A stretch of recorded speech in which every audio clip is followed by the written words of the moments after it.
Bonjour à toutes et à tous, je m'appelle Michaela Crétu et je suis facilitatrice et accompagnatrice.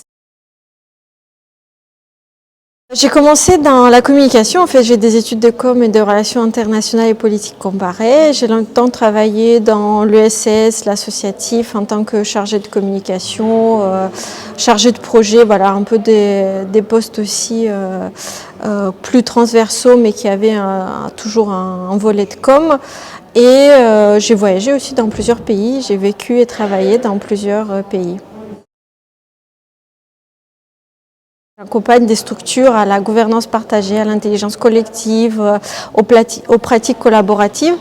Et du coup, tout a changé avec le Covid. On a dû tout basculer sur Zoom, sur d'autres plateformes qu'on connaît maintenant très bien. C'était un ajustement parce que finalement, il faut repenser notre manière de collaborer, notre manière d'animer, de faciliter un groupe. Et c'était pas si évident que ça parce que tout le monde pensait que, en fait, on connaît tous et toutes les numériques, mais finalement, c'était pas si évident. Et par mon activité aussi au sein de la compagnie des tiers-lieux, j'accompagne surtout l'émergence des tiers-lieux. Et là, le numérique est vraiment un gros sujet en tant qu'outil, mais aussi en tant que pratique, que ce soit des pratiques qui sont soit écologiques, soit plutôt saines, soit des outils libres. Donc il y a vraiment toute une réflexion autour du numérique. Bien évidemment, le positif, c'est aussi un peu l'autre penchant de ce qu'on a vu maintenant. On a pu quand même travailler, on a pu rester en contact avec nos familles, avec nos amis, on a pu continuer certaines activités entre guillemets normales, parce que bon, c'était pas normal, mais mine de rien, on a pu continuer une vie. Ça peut être des outils aussi libératrices pour certaines personnes, de se retrouver, de discuter, de s'émanciper de différentes manières. Ça peut être aussi les outils libres qui nous permettent d'avoir une activité un peu plus vertueuse. Et négatif, c'est tout ce qu'il y a autour. Quand on est un peu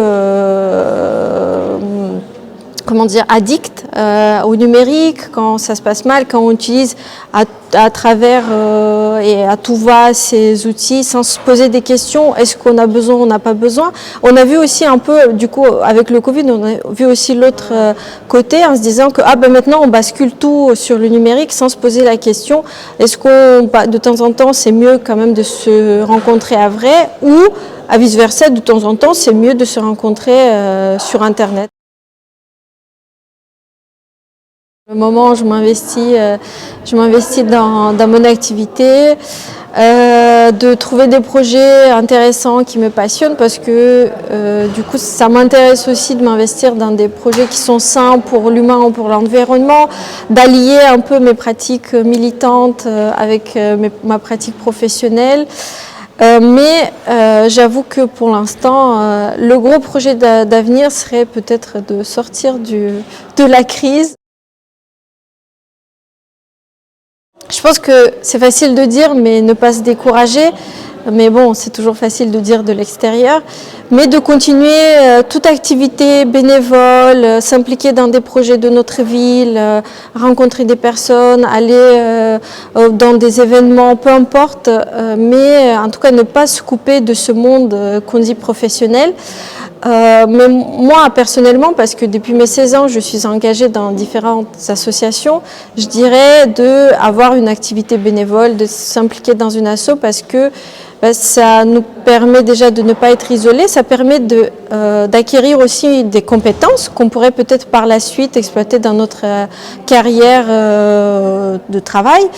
Et ne pas rester seul, s'entourer des personnes, parler aussi, c'est pas évident parce que finalement on dirait que la société n'accepte pas très bien cette catégorie de chercheurs ou chercheuses d'emploi. On dirait que c'est des personnes qui sont passives alors que, à mon sens, c'est ce que je vois un peu dans mon activité, pas du tout.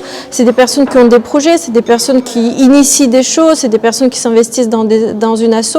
Et donc c'est pas évident peut-être dans les yeux des autres, mais ne pas écouter les critiques un peu qui ne sont pas constructives et vraiment rester un peu aussi focus sur sur ce qu'on a envie de faire, sur où on a envie d'y aller et finalement ça va bien se passer.